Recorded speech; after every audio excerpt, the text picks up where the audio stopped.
Hello everyone, this is Defense Politics Asia, and this is the summary for the day of 1074 for the 1st of February. So we're going to start off with the Kursk front. So we're going to go clockwise direction. And over at the Kursk front, we have pretty much more or less the same thing. Some geolocation of FPV drone strike hitting Bilohorivka, pretty far away. We're talking about distance around almost 10 kilometers. So FPV drones continue to be quite scary. Over on the western flank, we have Russians attacking over at Svertiklovo and Lebedevka, as well as Nikorsky. So largely more or less the same thing. We have no changes in terms of the strategic situation around here. Reports coming from the Russian Defense Ministry as usual, because it's a Kursk front update. Over in the northern flank, after Nikorsky, we have fighting reported at Nikolaevka, Malaya Loknia, as well as Novaya Sorokina. Similarly, information all coming from the Russian Defense Ministry. Moving into the Sudzha region, we have shelling reported at Gogolevka, fighting is reported at Makhnovka, Goncharovka, Kurilovka, as well as Merne. So similarly, all information coming from the Russian Defense Ministry. Strategically, nothing has changed. The Russians seems to be continuing to put pressure in multiple spots around Sudzha. There is a missile strike or air strike, depending on who you want to believe, the Russians or the Ukrainians, hitting a school. Allegedly, some civilians allegedly has been killed. Then they both use this as a propaganda against one another. So yeah, might as well don't talk about it. There is a geolocation of FPV drone hitting a Ukrainian artillery just off Kubatkin, over here, just off this lake. So the distance of this artillery system from the rest of the front line, it's around 10 kilometers. So it's pretty much more or less where the artillery, operates. So that's about there. Over in the southern flank, we have fighting reported at Krylovka, which I already mentioned at Goevo. So similarly, strategic situation did not change. It's still pretty much the Russian Defense Ministry's report. So that's all from the Kursk front. Nothing particularly special. We move into the Kharkiv front. At Kharkiv front, we have fighting reported at Lipsy and Voschansk. The one at Voschansk is by the Russian Defense Ministry. Both is by Russian Defense Ministry. The Ukrainians did not mention anything about the Kharkiv region. We move into the Voreshna front. At the Voreshna front, we have fighting reported at Voreshna and Topoli, which is at the border between Russia and Ukraine. The Ukrainian Defense Ministry mentioned about Voreshna and Topoli. The Russians themselves did not mention about it. It's all Ukrainians. So definitely some pressures are still continuing to build up around this sector. Over in the Kupiansk front, we have fighting reported at Petropavlivka, Kulishkivka, Pyshchane, Stepova, Novoselivka, and Zagorokivka. The information, these are coming from Ukrainian Defense Ministry at Petropavlivka. Zagorokivka is by the Russian Defense Ministry. Stepova, Novoselivka is by Ukrainians. Pyshchane is by Russians. Kulishkivka is by Ukrainians. So you can see that the pattern to it. Both sides are not talking about the same conflict, like they are all taking turns, but in combination, we can see that there is pressure being built up all along the Kupiansk front. Moving into the Borova front, we have fighting reported at Zarizove, Novokoryalkivka, Novoyehorivka, and there is a geolocation of FPV drone hitting at T-72 over at Novosahievka. So Ukrainian tank got destroyed. The Novoyehorivka is mentioned by Ukrainian Defense Ministry, Lozova as well, Zarizove as well, and Novokoryalkivka is by the Russians. So that's about it from the Borova front. Over at the Makievka front, we have fighting reported at Novomikhailivka and Novolyubivka. The information is coming from the Russian Defense Ministry and the Ukrainian Defense Ministry, respectively. And then we move into the Liman front. At the Liman front, we have fighting reported over at Kolozyazi, Terny, Yampolivka, and Torske. Shelling is being reported over at Yampil. The shelling is by the Russian Defense Ministry's report. Yampolivka is by Ukrainians, Torske is by Ukrainians, the Kolozia is by Ukrainians, Tern is by Ukrainians. So yeah, pretty much it's all Ukrainians reporting about the Russians pushing in the direction of Terny, whilst the Russians are talking about this shelling at Yampil. And including on top of the shelling at Yampil at the civil front, the Russians also mentioned Hryhorivka, and there's also fighting being reported at Bilohorivka, Verkhovno-Nyamske, and at Sivers. Sivers is by the Russian Defense Ministry. Verkhovno-Nyamske was mentioned by both sides, and Bilohorivka is also mentioned by both sides. Hryhorivka is by the Russians, and there is some frontline change over in the south of Bilohorivka, where geolocation of Russian forces was noted attacking into the forest in the south of Bilohorivka, resulting into some frontline changes. So this is interesting. We don't really see much of action in this sector.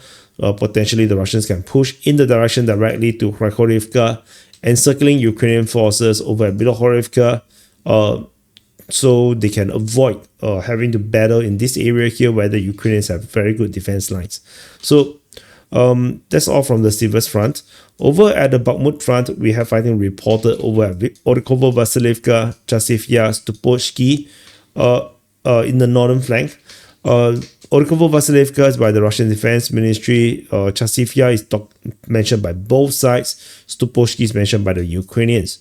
So that's all from the northern flank. In the southern flank, we have fighting reported at Bilohora and Dilievka.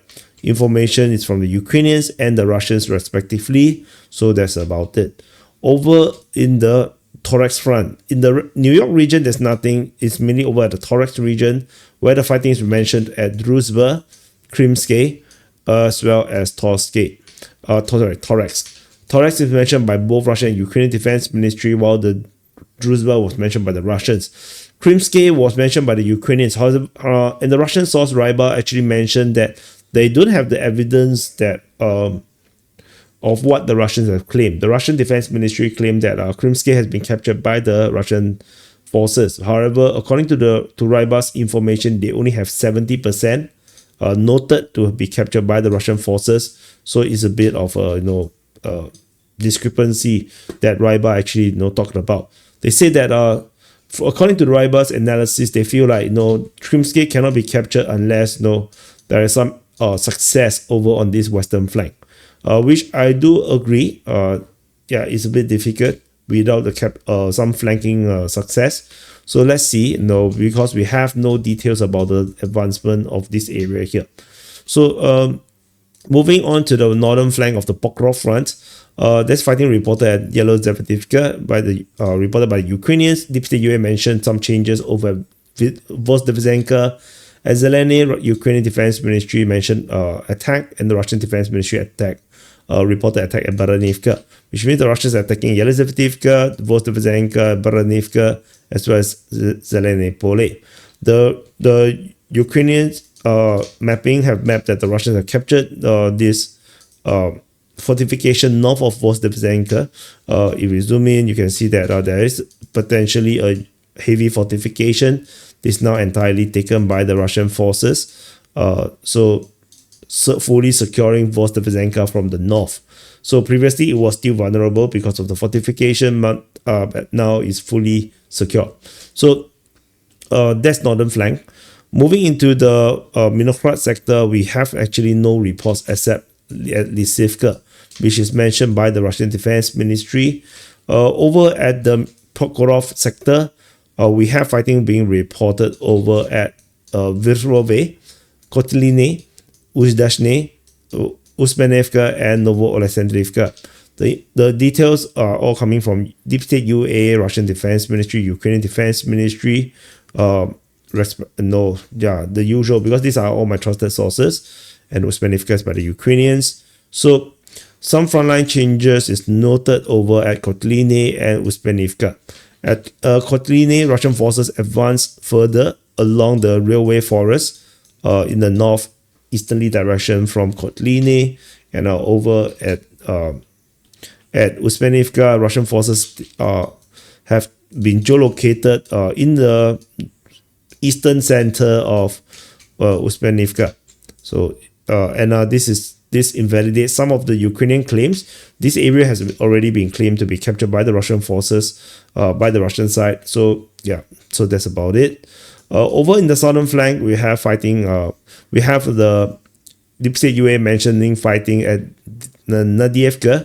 Stripne was mentioned by Deep State UA and the Ukrainian Defense Ministry. Novoandreyevka was mentioned by the Russians, and Slovianka is mentioned by the Russians. So the Ukrainians are mentioning more on the northern part, Nadievka, Stripne. Russians are mentioning Novoandreyevka and Slovianka. So this is the current actions around this sector in the southern flank of the Pokrov front. Yeah, that's about it. Over in the Andreyevka front, we have the Deep State UA mentioning some advancement over at Andreyevka, which was marked by a little bit of a poke over there along the highway. And Dashne, there's fighting at Dashne reported by the Ukrainians, Ulakli by the Russians, Zelenivka by the Russians, Constantinople by the Ukrainians, and Rozliv by both Russian and Ukrainian Defense Ministry. So the Russians are pushing in the north, capturing this northern a little bit in the north of along the highway. They're still fighting at Dashne. The Russians are still pushing Ulakli to close the gap. Fighting is reported at Constantinople, Zelenivka, and Rozliv. So geolocation of Ukrainian forces getting hit by FPV drone in Andreyevka, and at Rozliv, there was a fat bomb airstrike at Rozliv.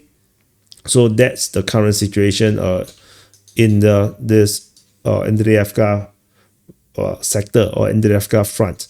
So the front line change at Andreyevka, this is like very tiny. This is basically arbitrary. So don't need to think too much about that. We move into the Velika Novosilka front. At the Velika Novosilka front, the action mainly resides over on the western part. There's shouting over at Dnipro Anarchia, but reported by the Russian Defense Ministry. Otherwise, the action is over on this western flank where Ukrainian Defense Ministry mentioned Novosilka, Russians mentioned Rivnopil, and Russians also mentioned Zelenopole.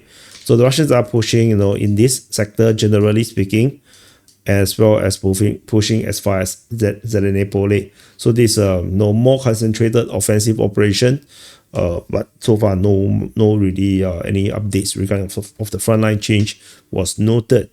And then we move away to the Zaporizhia front. At the Zaporizhia front, we have some actions along Orikhiv to Kayamsky sector. Other than some shelling reported at Primorsky, which was reported by the Russian Defense Ministry, the actions is mainly around this sector. So the Russian Defense Ministry mentioned Pyatikaki was attacked along with Shabaki was mentioned by the Ukrainians. The Russians mentioned Novoandreyevka, and the Ukrainians mentioned Netslyanka. So together, you can see that there is some kind of a broad front action along this area here. The entire front line is around 20 kilometers. So this is definitely the work of a full, brigade, division around this area here. So they are attacking in multiple directions. Feels very unconcentrated, very distracted. So let's see how this continue to play out. I think this is still very skirmishy in nature. Over at the Kherson front, we have only shelling being reported at Antonivka according to the Russian Defense Ministry, and we don't have anything else. So that's about it. So this is the summary for the day of 1074 for the 1st of February. So do press the like button, subscribe. Hope you have a great Sunday and have a great week ahead. I'll see you guys in the next update.